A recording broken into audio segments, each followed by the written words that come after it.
Book 1. Ancient Philosophy. Part 1. The Pre-Socratics. Chapter 1. The Rise of Greek Civilization. In all history, nothing is so surprising or so difficult to account for as the sudden rise of civilization in Greece. Much of what makes civilization had already existed for thousands of years in Egypt and in Mesopotamia, and had spread thence to neighboring countries. But certain elements had been lacking until the Greeks supplied them. What they achieved in art and literature is familiar to everybody, but what they did in the purely intellectual realm is even more exceptional. They invented mathematics and science and philosophy. Footnote. Arithmetic and some geometry existed among the Egyptians and Babylonians, but mainly in the form of rules of thumb. Deductive reasoning from general premises was a Greek innovation. End of footnote. They first wrote history as opposed to mere annals. They speculated freely about the nature of the world and the ends of life, without being bound in the fetters of any inherited orthodoxy. What occurred was so astonishing that until very recent times men were content to gape and talk mystically about the Greek genius. It is possible, however, to understand the development of Greece in scientific terms, and it is well worth while to do so. Philosophy begins with Thales, who fortunately can be dated by the fact that he predicted an eclipse, which, according to the astronomers, occurred in the year 585 BC. Philosophy and science, which were not originally separate, were therefore born together at the beginning of the 6th century. What had been happening in Greece and neighboring countries before this time? Any answer must in part be conjectural, but archaeology, during the present century, has given us much more knowledge than was possessed by our grandfathers. The art of writing was invented in Egypt about the year 4000 BC, and in Babylonia not much later. In each country, writing began with the pictures of the objects intended. These pictures quickly became conventionalized, so that words were represented by ideograms, as they still are in China. In the course of thousands of years, this cumbrous system developed into alphabetic writing. The early development of civilization in Egypt and Mesopotamia was due to the Nile, the Tigris, and the Euphrates, which made agriculture very easy and very productive. The civilization was in many ways similar to that which the Spaniards found in Mexico and Peru. There was a divine king with despotic powers. In Egypt he owned all the land. There was a polytheistic religion with a supreme god to whom the king had a specially intimate relation. There was a military aristocracy and also a priestly aristocracy. The latter was often able to encroach on the royal power if the king was weak or if he was engaged in a difficult war. The cultivators of the soil were serfs, belonging to the king, the aristocracy, or the priesthood. There was a considerable difference between Egyptian and Babylonian theology. The Egyptians were preoccupied with death, and believed that the souls of the dead descend into the underworld, where they are judged by Osiris according to the manner of their life on earth. They thought that the soul would ultimately return to the body. This led to mummification and to the construction of splendid tombs. The pyramids were built by various kings at the end of the 4th millennium BC and the beginning of the 3rd. After this time, Egyptian civilization became more and more stereotyped, and religious conservatism made progress impossible. About 1800 BC, Egypt was conquered by Semites named Hyksos, who ruled the country for about 2 centuries. They left no permanent mark on Egypt, but their presence there must have helped to spread Egyptian civilization in Syria and Palestine. Babylonia had a more warlike development than Egypt. At first, the ruling race were not Semites, but Sumerians, whose origin is unknown. They invented cuneiform writing, which the conquering Semites took over from them. There was a period when there were various independent cities which fought with each other, but in the end Babylon became supreme and established an empire. The gods of other cities became subordinate, and Marduk, the god of Babylon, acquired a position like that later held by Zeus in the Greek pantheon. The same sort of thing had happened in Egypt, but at a much earlier time. The religions of Egypt and Babylonia, like other ancient religions, were originally fertility cults. The earth was female, the sun male. The bull was usually regarded as an embodiment of male fertility, and bull gods were common. In Babylon, Ishtar, the earth goddess, was supreme among female divinities. Throughout Western Asia, the Great Mother was worshipped under various names. When Greek colonists in Asia Minor found temples to her, they named her Artemis, and took over the existing cult. This is the origin of Diana of the Ephesians. Footnote. Diana was the Latin equivalent of Artemis. It is Artemis who is mentioned in the Greek Testament, where our translation speaks of Diana. End of footnote. Christianity transformed her into the Virgin Mary, and it was a council at Ephesus that legitimated the title Mother of God as applied to Our Lady. Where a religion was bound up with the government of an empire, political motives did much to transform its primitive features. A god or goddess became associated with the state, and had to give not only an abundant harvest, but victory in war. A rich priestly caste elaborated the ritual and theology, and fitted together into a pantheon the several divinities of the component parts of the empire. Through association with government, the gods also became associated with morality. Lawgivers received their codes from a god, thus a breach of the law became an impiety. The oldest legal code still known is that of Hammurabi, king of Babylon, about 2100 BC. This code was asserted by the king to have been delivered to him by Marduk.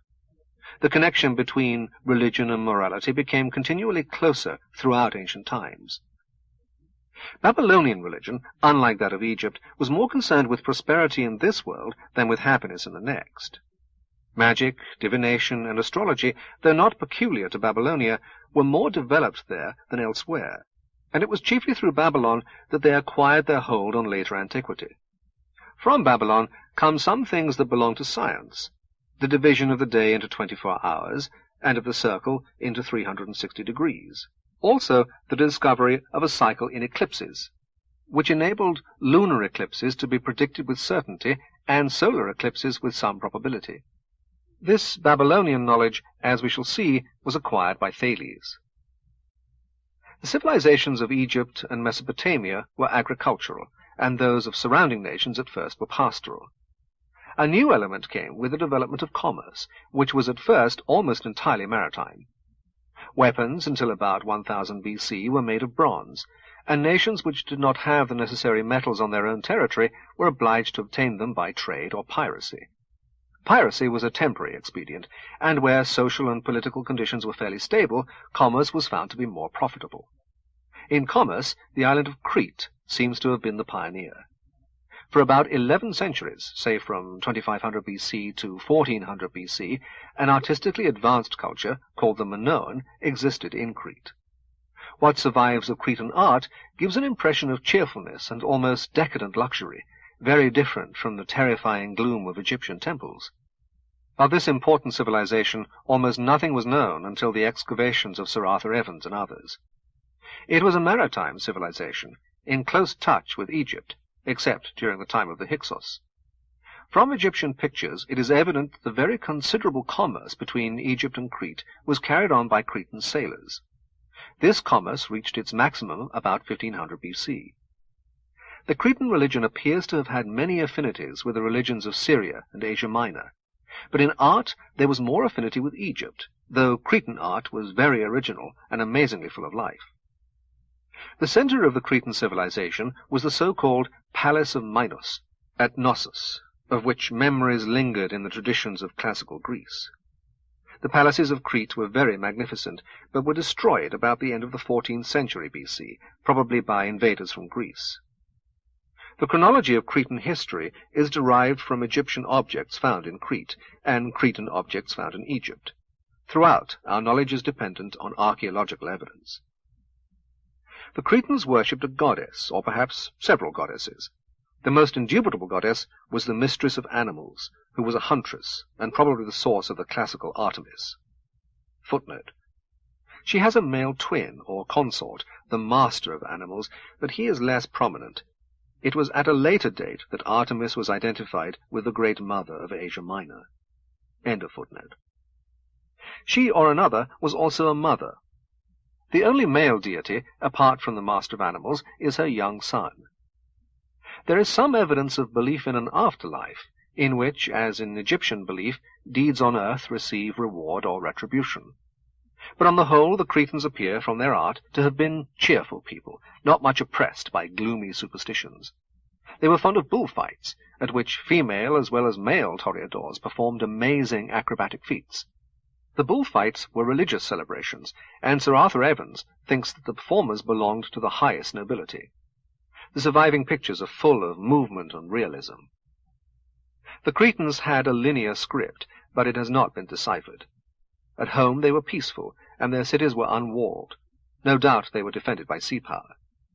Before the destruction of the Minoan culture, it spread, about 1600 BC, to the mainland of Greece, where it survived through gradual stages of degeneration until about 900 BC.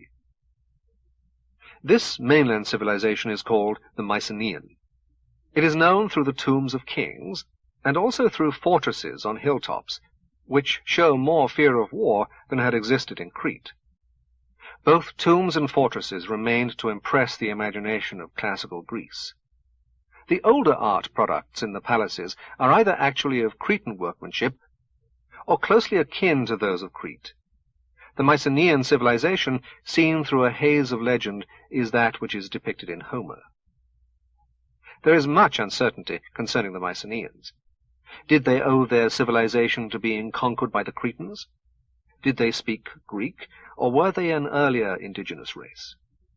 No certain answer to these questions is possible, but on the whole it seems probable that they were conquerors who spoke Greek, and that at least the aristocracy consisted of fair-haired invaders from the north who brought the Greek language with them.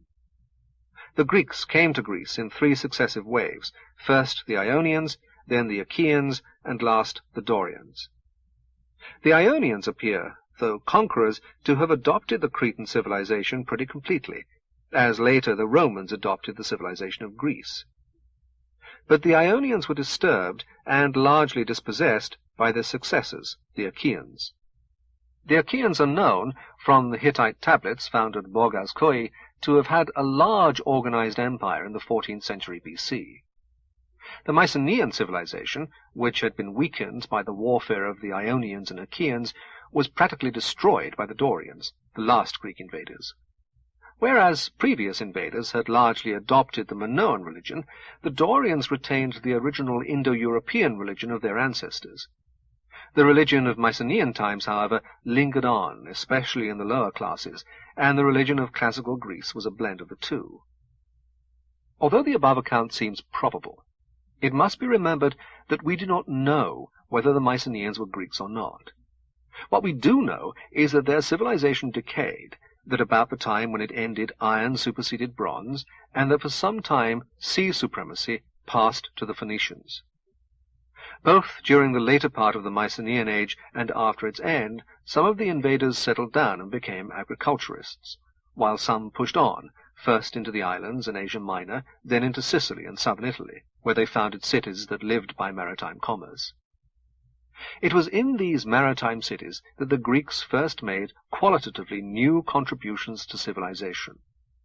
The supremacy of Athens came later, and was equally associated when it came with naval power. The mainland of Greece is mountainous and largely infertile, but there are many fertile valleys with easy access to the sea, but cut off by the mountains from easy land communication with each other. In these valleys, little separate communities grew up, living by agriculture and centering round a town, generally close to the sea. In such circumstances, it was natural that as soon as the population of any community grew too great for its internal resources, those who could not live on the land should take to seafaring. The cities of the mainland founded colonies, often in places where it was much easier to find subsistence than it had been at home. Thus, in the earliest historical period, the Greeks of Asia Minor, Sicily, and Italy were much richer than those of the Greek mainland. The social system was very different in different parts of Greece. In Sparta, a small aristocracy subsisted on the labor of oppressed serfs of a different race. In the poorer agricultural regions, the population consisted mainly of farmers, cultivating their own land with the help of their families. But where commerce and industry flourished, the free citizens grew rich by the employment of slaves, male in the mines, female in the textile industry. These slaves were, in Ionia, of the surrounding barbarian population, and were, as a rule, first acquired in war. With increasing wealth went increasing isolation of respectable women, who in later times had little part in the civilized aspects of Greek life, except in Sparta. there was a very general development, first from monarchy to aristocracy, then to an alternation of tyranny and democracy. The kings were not absolute, like those of Egypt and Babylonia. They were advised by a council of elders, and could not transgress custom with impunity. Tyranny did not mean necessarily bad government, but only the rule of a man whose claim to power was not hereditary. Democracy meant government by all the citizens, among whom slaves and women were not included. The early tyrants, like the Medici, acquired their power through being the richest members of their respective plutocracies. Often the source of their wealth was the ownership of gold and silver mines, made the more profitable by the new institution of coinage, which came from the kingdom of Lydia, adjacent to Ionia. Coinage seems to have been invented shortly before 700 BC. One of the most important results to the Greeks of commerce or piracy, at first the two are scarcely distinct, was the acquisition of the art of writing. Although writing had existed for thousands of years in Egypt and Babylonia, and the Minoan Cretans had a script which has not been deciphered, there is no conclusive evidence that the Greeks knew how to write until about the 10th century BC. They learnt the art from the Phoenicians, who, like the other inhabitants of Syria, were exposed to both Egyptian and Babylonian influences, and who held the supremacy in maritime commerce until the rise of the Greek cities of Ionia, Italy, and Sicily. In the 14th century, writing to Akhenaten, the heretic king of Egypt, Syrians still used the Babylonian cuneiform. But Hiram of Tyre, 969 to 936, used the Phoenician alphabet, which probably developed out of the Egyptian script. The Egyptians used at first a pure picture writing. Gradually, the pictures, much conventionalized, came to represent syllables, the first syllables of the names of the things pictured, and at last single letters, on the principle of A was an archer who shot at a frog. Footnote. For instance, Gimel, the third letter of the Hebrew alphabet, means camel, and the sign for it is a conventionalized picture of a camel. End of footnote. This last step, which was not taken with any completeness by the Egyptians themselves, but by the Phoenicians, gave the alphabet with all its advantages. The Greeks, borrowing from the Phoenicians, altered the alphabet to suit their language, and made the important innovation of adding vowels instead of having only consonants. There can be no doubt that the acquisition of this convenient method of writing greatly hastened the rise of Greek civilization. The first notable product of the Hellenic civilization was Homer. Everything about Homer is conjectural, but the best opinion seems to be that he was a series of poets rather than an individual. Probably the Iliad and the Odyssey between them took about 200 years to complete. Some say from 750 to 550 BC, while others hold that Homer was nearly complete at the end of the 8th century. The Homeric poems, in their present form, were brought to Athens by Pisistratus, who reigned, with intermissions, from 560 to 527 BC. From his time onward, the Athenian youth learnt Homer by heart, and this was the most important part of their education. In some parts of Greece, notably in Sparta, Homer had not the same prestige until a later date. The Homeric poems, like the courtly romances of the later Middle Ages, represent the point of view of a civilized aristocracy, which ignores as plebeian various superstitions that are still rampant among the populace. In much later times, many of these superstitions rose again to the light of day. Guided by anthropology, modern writers have come to the conclusion that Homer, so far from being primitive, was an expurgator, a kind of 18th century rationalizer of ancient myths, holding up an upper-class ideal of urbane enlightenment. The Olympian gods, who represent religion in Homer, were not the only objects of worship among the Greeks, either in his time or later. There were other darker and more savage elements in popular religion, which were kept at bay by the Greek intellect at its best, but lay in wait to pounce in moments of weakness or terror. In the time of decadence, beliefs which Homer had discarded proved to have persisted half-buried throughout the classical period. This fact explains many things that would otherwise seem inconsistent and surprising. Primitive religion everywhere was tribal rather than personal. Certain rites were performed which were intended by sympathetic magic to further the interests of the tribe, especially in respect of fertility, vegetable, animal, and human. The winter solstice was a time when the sun had to be encouraged not to go on diminishing in strength. Spring and harvest also called for appropriate ceremonies. These were often such as to generate a great collective excitement, in which individuals lost their sense of separateness and felt themselves at one with the whole tribe. All over the world, at a certain stage of religious evolution, sacred animals and human beings were ceremonially killed and eaten. In different regions, this stage occurred at very different dates. Human sacrifice usually lasted longer than the sacrificial eating of human victims. In Greece, it was not yet extinct at the beginning of historical times. Fertility rites without such cruel aspects were common throughout Greece.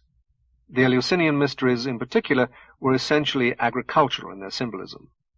It must be admitted that religion in Homer is not very religious. The gods are completely human, differing from men only in being immortal and possessed of superhuman powers. Morally, there is nothing to be said for them, and it is difficult to see how they can have inspired much awe. In some passages, supposed to be late, they are treated with Voltairean irreverence. Such genuine religious feeling as is to be found in Homer is less concerned with the gods of Olympus than with more shadowy beings, such as fate, or necessity, or destiny, to whom even Zeus is subject. Fate exercised a great influence on all Greek thought, and perhaps was one of the sources from which science derived the belief in natural law. The Homeric gods were the gods of a conquering aristocracy, not the useful fertility gods of those who actually tilled the soil. As Gilbert Murray says, "The gods of most nations claim to have created the world. The Olympians made no such claim.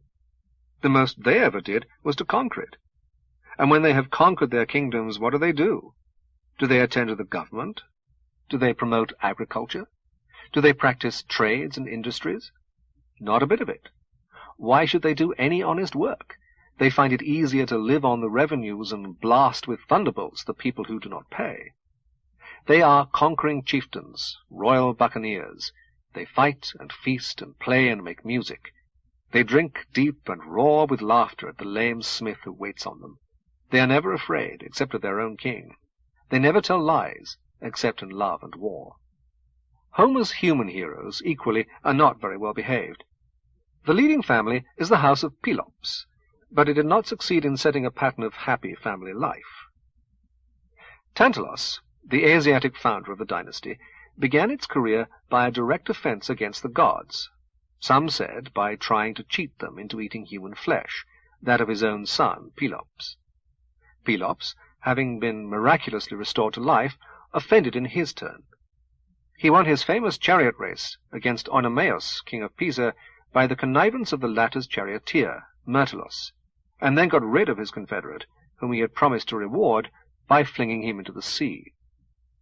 The curse descended to his sons, Atreus and Thyestes, in the form of what the Greeks called ate, a strong, if not actually irresistible impulse to crime.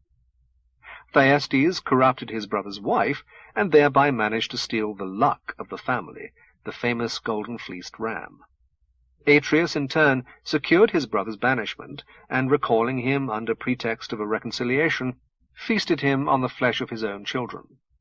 The curse was now inherited by Atreus's son Agamemnon, who offended Artemis by killing a sacred stag, sacrificed his own daughter Iphigenia to appease the goddess and obtain a safe passage to Troy for his fleet, and was in turn murdered by his faithless wife Clytemnestra and her paramour Aegisthus, a surviving son of Thyestes.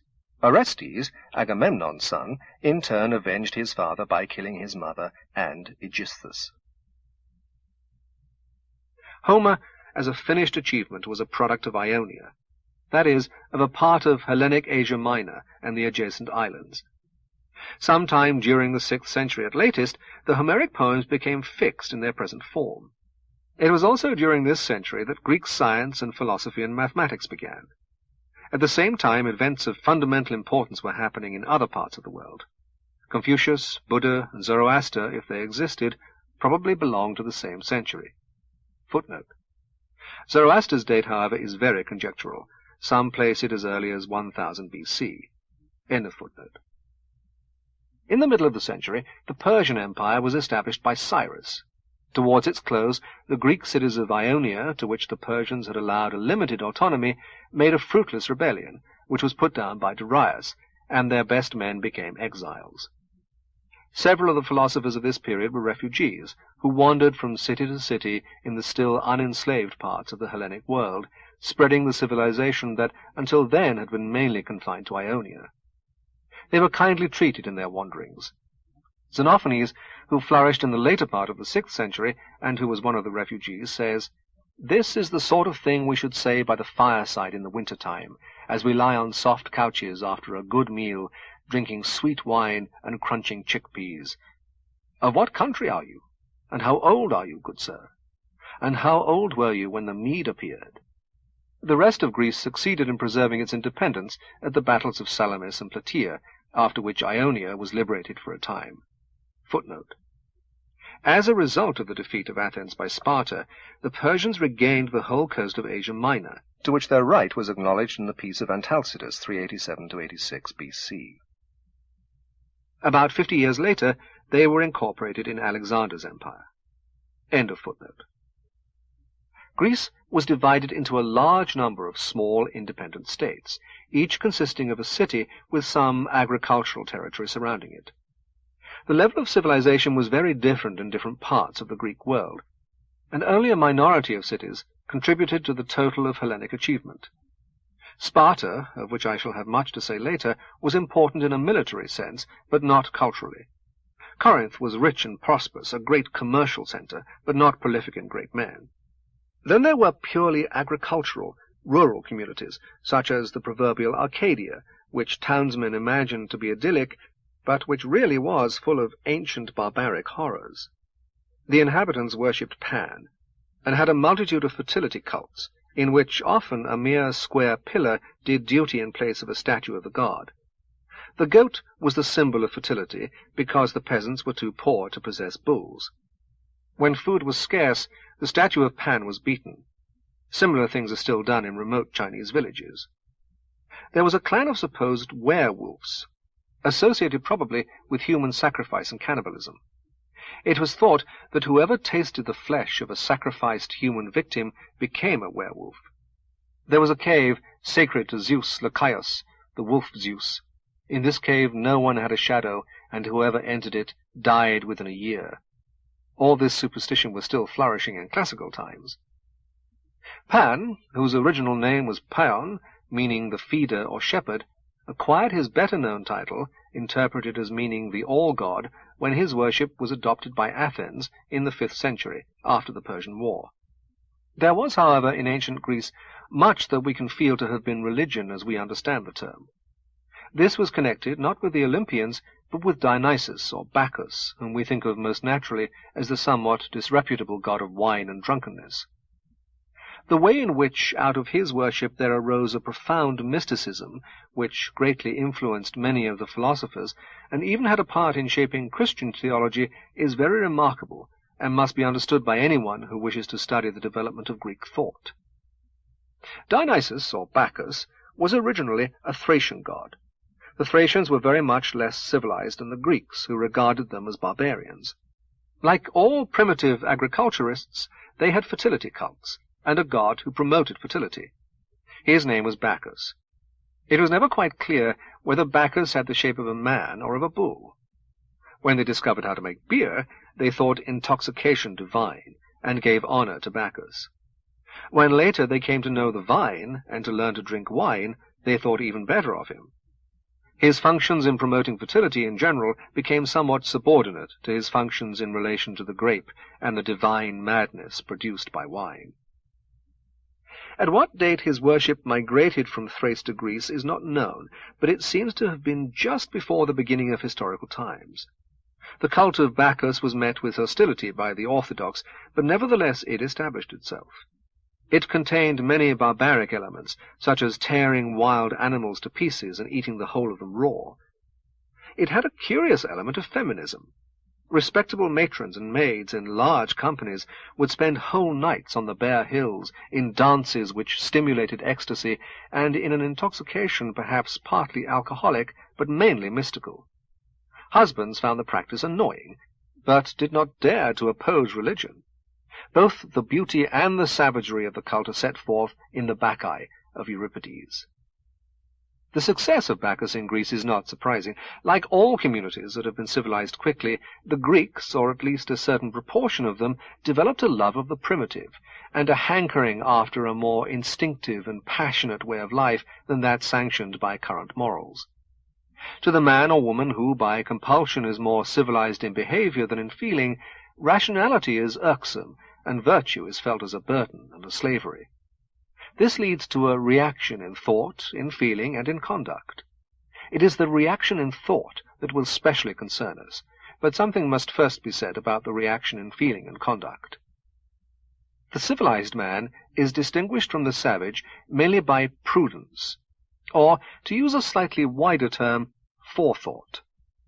He is willing to endure present pains for the sake of future pleasures, even if the future pleasures are rather distant. This habit began to be important with the rise of agriculture. No animal and no savage would work in the spring in order to have food next winter, except for a few purely instinctive forms of action, such as bees making honey or squirrels burying nuts. In these cases, there is no forethought. There is a direct impulse to an act which, to the human spectator, is obviously going to prove useful later on. True forethought only arises when a man does something towards which no impulse urges him, because his reason tells him that he will profit by it at some future date. Hunting requires no forethought, because it is pleasurable, but tilling the soil is labor, and cannot be done from spontaneous impulse. Civilization checks impulse not only through forethought, which is a self-administered check, but also through law, custom, and religion. This check it inherits from barbarism, but it makes it less instinctive and more systematic. Certain acts are labeled criminal and are punished. Certain others, though not punished by law, are labeled wicked, and expose those who are guilty of them to social disapproval. The institution of private property brings with it the subjection of women, and usually the creation of a slave class. On the one hand, the purposes of the community are enforced upon the individual, and on the other hand, the individual, having acquired the habit of viewing his life as a whole, increasingly sacrifices his present to his future. It is evident that this process can be carried too far, as it is, for instance, by the miser. But without going to such extremes, prudence may easily involve the loss of some of the best things in life. The worshipper of Bacchus reacts against prudence. In intoxication, physical or spiritual, he recovers an intensity of feeling which prudence had destroyed. He finds the world full of delight and beauty, and his imagination is suddenly liberated from the prison of everyday preoccupations. The Bacchic ritual produced what was called enthusiasm, which means, etymologically, having the god enter into the worshipper, who believed that he became one with the god. Much of what is greatest in human achievement involves some element of intoxication. Footnote, I mean mental intoxication, not intoxication by alcohol. End of footnote. Some sweeping away of prudence by passion. Without the Bacchic element, life would be uninteresting. With it, it is dangerous. Prudence versus passion is a conflict that runs through history. It is not a conflict in which we ought to side wholly with either party. In the sphere of thought, sober civilization is roughly synonymous with science. But science, unadulterated, is not satisfying. Men need also passion and art and religion. Science may set limits to knowledge, but should not set limits to imagination.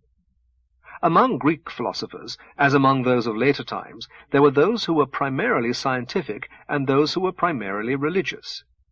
The latter owed much, directly or indirectly, to the religion of Bacchus. This applies especially to Plato, and through him to those later developments which were ultimately embodied in Christian theology. The worship of Bacchus in its original form was savage, and in many ways repulsive. It was not in this form that it influenced the philosophers, but in the spiritualized form attributed to Orpheus, which was ascetic and substituted mental for physical intoxication. Orpheus is a dim but interesting figure. Some hold that he was an actual man, others that he was a god or an imaginary hero. Traditionally, he came from Thrace, like Bacchus, but it seems more probable that he, or the movement associated with his name, came from Crete. It is certain that Orphic doctrines contain much that seems to have its first source in Egypt. and it was chiefly through Crete that Egypt influenced Greece. Orpheus is said to have been a reformer who was torn to pieces by frenzied Maenads actuated by Bacchic orthodoxy. His addiction to music is not so prominent in the older forms of the legend as it became later. Primarily, he was a priest and a philosopher. Whatever may have been the teaching of Orpheus, if he existed, the teaching of the Orphics is well known.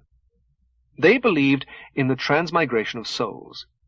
They taught that the soul hereafter might achieve eternal bliss or suffer eternal or temporary torment according to its way of life here on earth.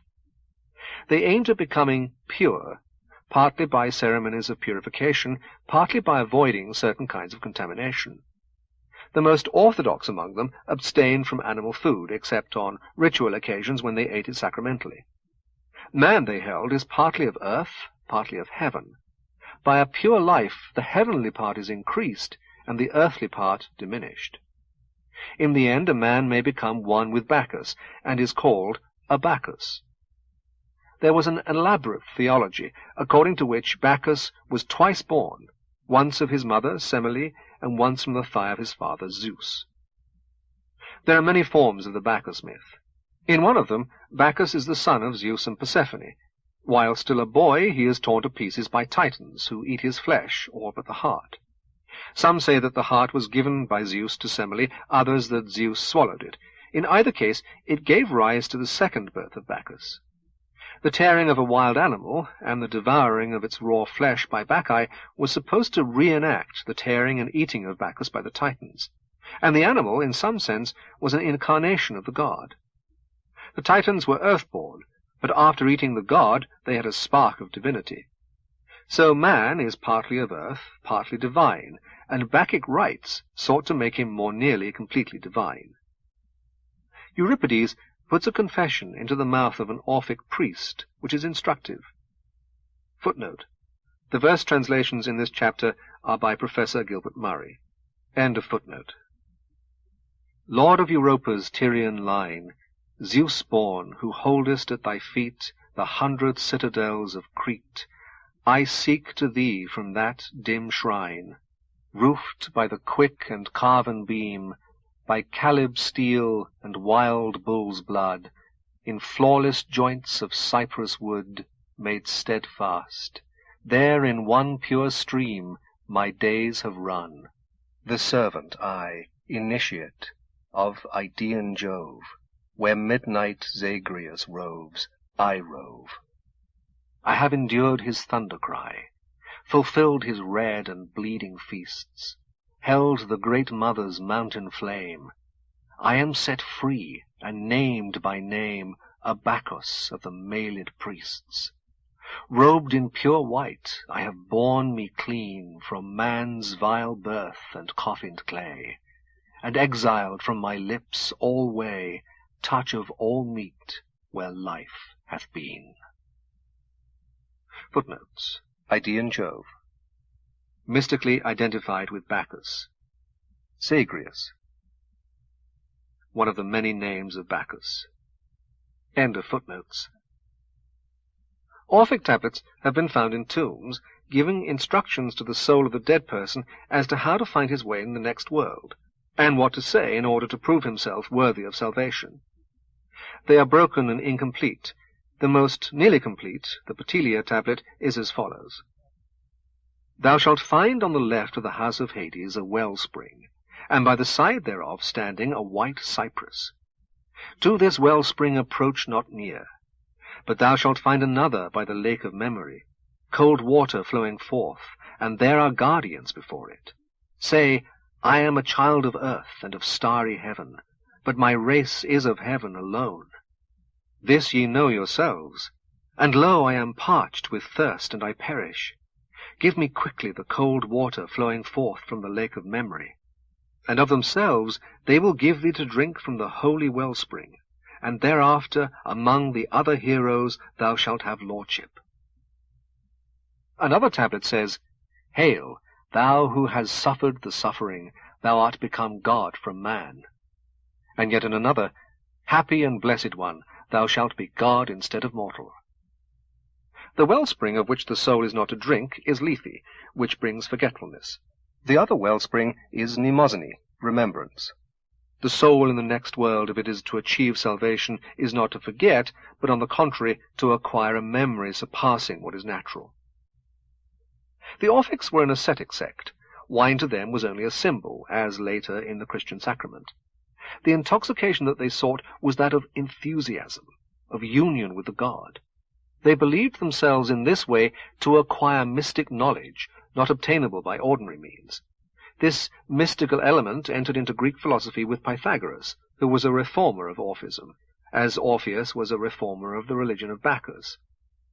From Pythagoras, Orphic elements entered into the philosophy of Plato, and from Plato into most later philosophy that was in any degree religious. Certain definitely Bacchic elements survived wherever Orphism had influence. One of these was feminism, of which there was much in Pythagoras, and which in Plato went so far as to claim complete political equality for women. Women as a sex, says Pythagoras, are more naturally akin to piety. Another Bacchic element was respect for violent emotion. Greek tragedy grew out of the rites of Dionysus. Euripides especially honored the two chief gods of Orphism, Bacchus and Eros. He has no respect for the coldly self-righteous, well-behaved man, who, in his tragedies, is apt to be driven mad or otherwise brought to grief by the gods in resentment of his blasphemy. The conventional tradition concerning the Greeks is that they exhibited an admirable serenity, which enabled them to contemplate passion from without, perceiving whatever beauty it exhibited, but themselves calm.